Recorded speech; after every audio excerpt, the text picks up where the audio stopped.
wabarakatuh. Hi students, welcome to English Learning Video. Apa kabar Anda semuanya? Mudah-mudahan tetap sehat ya. Dan ingat, jangan lengah, tetap jaga protokol kesehatan. Pada video pembelajaran kali ini, kita akan membahas materi bahasa Inggris kelas 9, yaitu narrative text.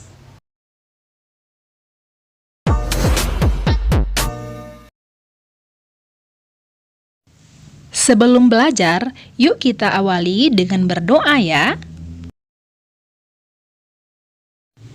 Berikut kompetensi dasar untuk materi naratif teks. Di akhir pembelajaran nanti, Ananda akan mampu mengidentifikasi fungsi sosial dari teks naratif fairy tales pendek dan sederhana dengan benar. Yang kedua, Ananda akan mampu menentukan makna yang terkandung dalam teks naratif berbentuk fairy tales. Pernahkah Ananda mendengar atau membaca cerita Malin Kundang? Cerita Malin Kundang merupakan salah satu cerita yang terkenal di Indonesia, khususnya di Sumatera Barat. Dan tahukah Ananda bahwa cerita Malin Kundang ini merupakan salah satu contoh dari teks naratif? Nah, pada pembelajaran kali ini, bagian-bagian teks naratif yang akan kita pelajari adalah yang pertama, definitions and functions of narrative, yang kedua, types of narrative, yang ketiga, generic structure of narrative, dan terakhir, language feature of narrative.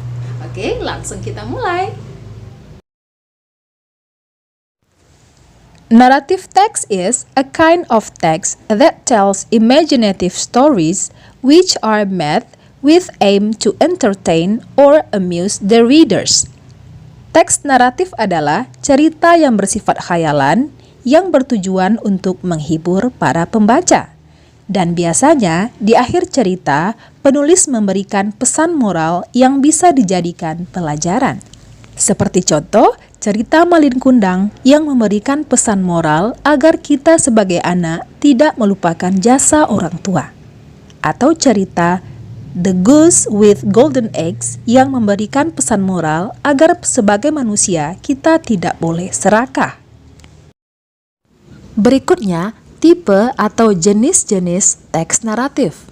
Yang pertama yaitu folktale atau cerita rakyat. Merupakan sebuah cerita yang berasal dari budaya populer dan biasanya disampaikan dari mulut ke mulut. Seperti contoh, Timun Mas atau cerita bawang putih dan bawang merah. Yang kedua yaitu fairy tale atau dongeng. Merupakan cerita anak-anak tentang makhluk atau tempat khayalan. Seperti contoh, Snow White, Cinderella, atau The Goose with Golden Eggs. Yang ketiga disebut fable, atau cerita yang karakternya adalah hewan yang bisa berbicara layaknya manusia. Seperti cerita The Lion and the Mouse. Yang keempat ada legend, atau legenda, merupakan cerita tradisional yang kadang-kadang dianggap sebagai sejarah, tetapi tidak dapat dibuktikan kebenarannya. Seperti contoh The Legend of Lake Toba atau juga legenda Batu Malin Kundang. Berikutnya, kita akan membahas generic structure atau struktur dari teks naratif. Struktur teks naratif ada 4, yaitu orientation, complication, resolution, dan reorientation. Supaya Ananda lebih mudah memahaminya, maka kita akan membahas generic structure berdasarkan contoh sebuah teks naratif yang berjudul The Goose with the Golden Eggs, angsa dan telur emas. Bagian pertama disebut dengan orientation atau the opening paragraph. Pada paragraf ini, karakter akan diperkenalkan, begitu juga dengan latar, kapan dan di mana cerita terjadi. Berikut kita lihat dari contoh cerita The Goose with the Golden Eggs.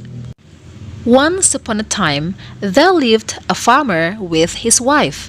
The farmer worked hard, but he couldn't get enough crops. One day, the farmer said to his wife, "Let's raise a goose. She will lay us some eggs." Soon, they went to the market. They bought a little goose. Every day, the farmer and his wife took care of the goose. Dahulu kala, ada seorang petani dan istrinya. Petani itu selalu bekerja keras, tapi tidak cukup untuk memenuhi kebutuhan mereka. Suatu hari, petani itu berkata kepada istrinya, "Mari kita memelihara seekor angsa. Dia akan memberi kita banyak telur." Kemudian mereka pergi ke pasar dan membeli seekor angsa kecil. Setiap hari, petani dan istrinya itu merawat angsa tersebut. Paragraf selanjutnya disebut dengan complication. When the problem in the story develop. Di paragraf ini, masalah akan muncul dan berkembang. One day, the goose finally laid an egg. The wife shouted, "Look, it is a golden egg." The farmer was so surprised and said, "It's unbelievable." The next day, the goose laid another golden egg. The farmer was so excited and said, "My lovely goose, we will be rich soon." The farmer and his wife became lazy. They didn't work. Instead, they waited for the golden egg. One day, the farmer said, "I wonder what's inside the goose. Will it be much gold?" The wife was excited and said, "Why don't we open her tummy? Maybe we can get something great." So the wife took a knife and they killed the goose. However, there was no gold. Akhirnya angsa itu bertelur dan istrinya sangat kaget. "Lihat, ini adalah telur emas." Petani itu sangat terkejut dan berkata, "Wow, tidak dapat dipercaya." Hari berikutnya, angsa itu kembali bertelur dengan telur emas. Petani itu sangat senang dan berkata, "Wow, angsa tersayang, kita akan jadi kaya segera." Tetapi petani dan istrinya menjadi malas. Mereka tidak mau bekerja. Mereka hanya menunggu telur emas itu datang setiap hari. Suatu hari, petani itu berkata, "Aku ingin tahu apa sebenarnya yang ada dalam perut si angsa ini. Apakah ada banyak emas?" Istrinya sangat senang dan berkata, "Kenapa tidak kita belah saja perutnya? Mungkin kita akan mendapatkan hal yang sangat berharga." Maka istrinya langsung mengambil pisau dan mereka membunuh angsa tersebut. Tetapi tidak ada emas di dalamnya. Berikutnya adalah resolution. Setelah konflik atau masalah memuncak, maka muncullah penyelesaian yang merupakan akhir dari cerita. Cerita bisa berakhir dengan bahagia, disebut dengan happy ending, ataupun dengan sedih atau sad ending. At that moment, the farmer understood what he had done, but it was too late. Because the goose was now dead and there were no more golden eggs. Pada saat itu, petani itu memahami apa yang telah dilakukannya. Tapi ini sudah sangat terlambat karena angsa itu sudah dibunuh dan tidak ada lagi telur-telur emas. Paragraf terakhir disebut dengan reorientation atau coda, yang merupakan closing of the story atau penutup cerita, di mana biasanya penulis memberikan pesan moral yang dapat kita ambil dari ceritanya. The moral value of the story is, we may not be greedy. Don't forget to be grateful for what we have already had before regretting it. Pesan dari cerita ini adalah, kita tidak boleh menjadi orang yang serakah. Selalu bersyukurlah apa yang sudah kita dapat sebelum kita menyesalinya. Selanjutnya, kita membahas language feature dari teks naratif atau unsur kebahasaannya.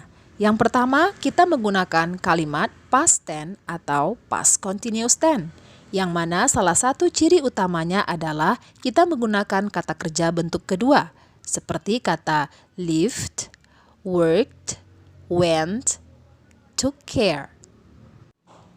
Yang kedua, kita menggunakan adverb of time atau kata keterangan waktu seperti once upon a time atau long time ago. Berikutnya, kita menggunakan direct atau indirect speech, kalimat langsung atau tidak langsung. Ciri dari direct speech adalah menggunakan tanda kutip. Seperti contoh, the farmer said to his wife, "Let's raise a goose. She will lay us some eggs." Contoh indirect speech atau kalimat tidak langsung adalah Cinderella said that she was so happy. Selanjutnya, yuk kita berlatih. Berikut akan ada sebuah teks naratif dan silahkan jawab pertanyaan yang berhubungan dengan teks berikut ini.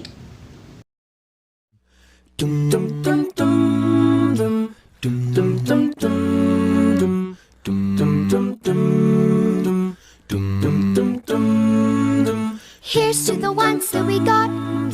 Cheers to the wish you were here, but you're not. 'Cause the dreams bring back all the memories of everything we've been through.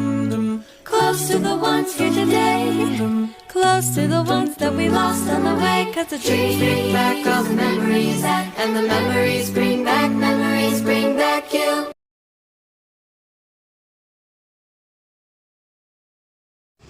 Oke students, bagaimana penjelasan tadi? Mudah-mudahan bermanfaat ya. Dan kesimpulan dari pembelajaran kita pada hari ini adalah teks naratif adalah teks yang bertujuan untuk menghibur dan biasanya ada pesan moral yang bisa kita ambil menjadi pelajaran. Yang kedua, tipe naratif teks diantaranya fable, folktale, fairy tale, dan legend. Yang ketiga, generic structure dari teks naratif adalah orientation, complication, resolution, dan reorientation. Yang terakhir, language feature atau unsur kebahasaan dari teks naratif diantaranya kita menggunakan simple past tense atau kata kerja bentuk kedua. Yang kedua, biasanya terdapat adverb of time atau keterangan waktu dan juga menggunakan kalimat langsung dan tidak langsung.